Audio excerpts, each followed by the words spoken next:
Hey Aquarius, it is a big month, as no doubt you've heard, with this solar eclipse and Mercury retrograde having a massive impact on us all.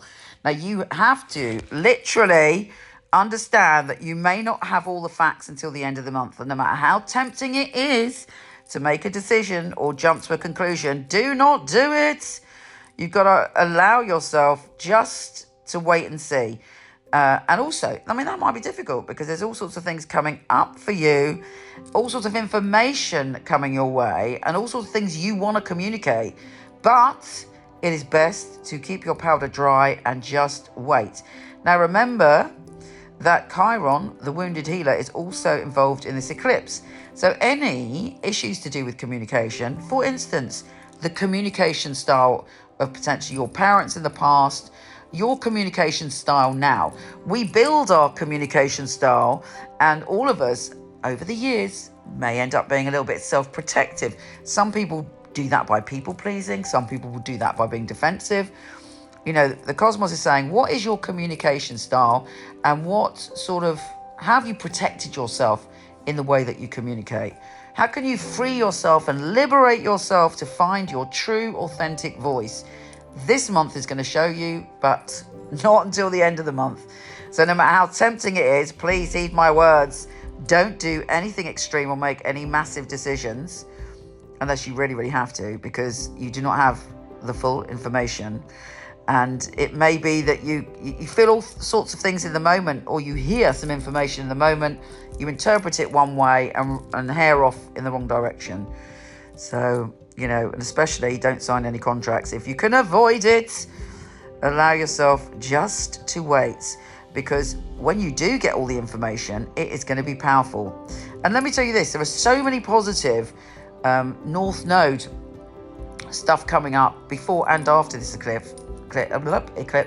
I truly believe we're being shown our future, and that this eclipse is making us strip away the things that we need to. And, you know, for some of us that might be really tough, but ultimately we have this, our future, the North Node, and the Sun, for instance, on the 4th is going, I'm shining a light. Look at the possibility in the future if you use your words correctly, if you open up your heart to what you want to communicate with the world. You know, Venus is also going into your communication zone, and Venus is sextile Pluto, Pluto in your sign, obviously, making it easy for you to make the changes you need to make. Or maybe there's an idea that you've been working on, it has not worked, and Pluto is going, and the eclipse is going, have the courage to let it go now. Move on and do what else you need to do. Come up with another idea.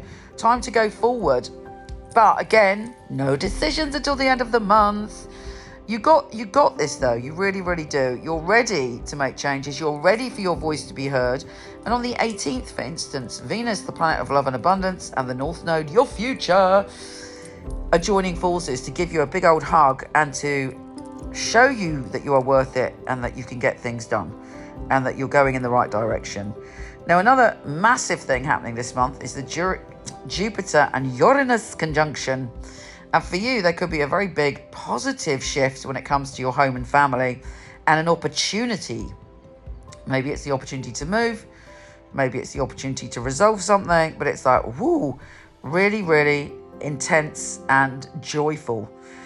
I mean, when the sun enters Taurus anyway from the 19th, you're very much focused on home and family and making the changes that you need to there.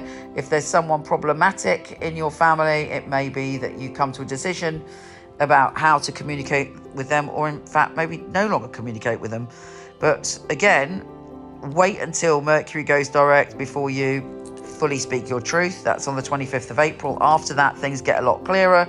They get a lot easier, and you are opening up to being able to communicate without any confusion or argument or misunderstandings. Take care, gorgeous, and I'll speak to you soon.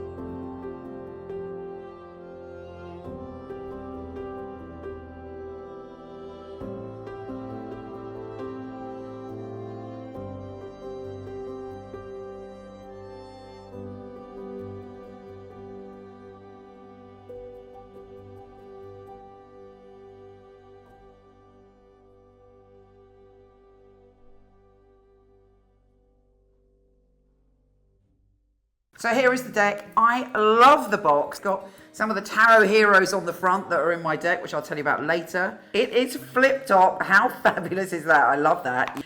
And then you have the little booklet here. Little nuggets of information about each card. Here they are. Notice the gold. The Fool. The Magician. The High Priestess, which is so important because it is Pamela Coleman Smith. She was the illustrator of the original Rider-Waite. And I have 3 Lovers cards. The Chariot, Strength, the Hermit, various heroes here. This is Anna May Wong. So I've got this leaflet that comes with the pack. It gives you one line of straight to the point wisdom about it. But this is the book. And I'm so pleased with it because what I aim to do with this deck is to inspire your own psychic ability, but also to empower you and uplift you every day with the message of the card. Let's take a look inside. In it, we've got the meanings and readings. All my knowledge is in this book, all my love and all my heart. I talk to you about my journey, and I talk to you, most importantly, about how to dive in and learn the tarot really quickly, because that's the way I roll. Very easy guide.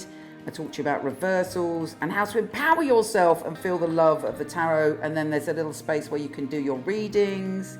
And at the back, really importantly, I talk to you about all the card characters, the amazing things they did in the world to inspire us. Just to give you a taster, let's pull a card to see what we've got. Well, that is a great card. The 9 of Cups, the Wish card. The most basic interpretation of the 9 of Cups is that you're being given a massive cosmic yes. This book is my life's work. I've been doing tarot basically from when I was born.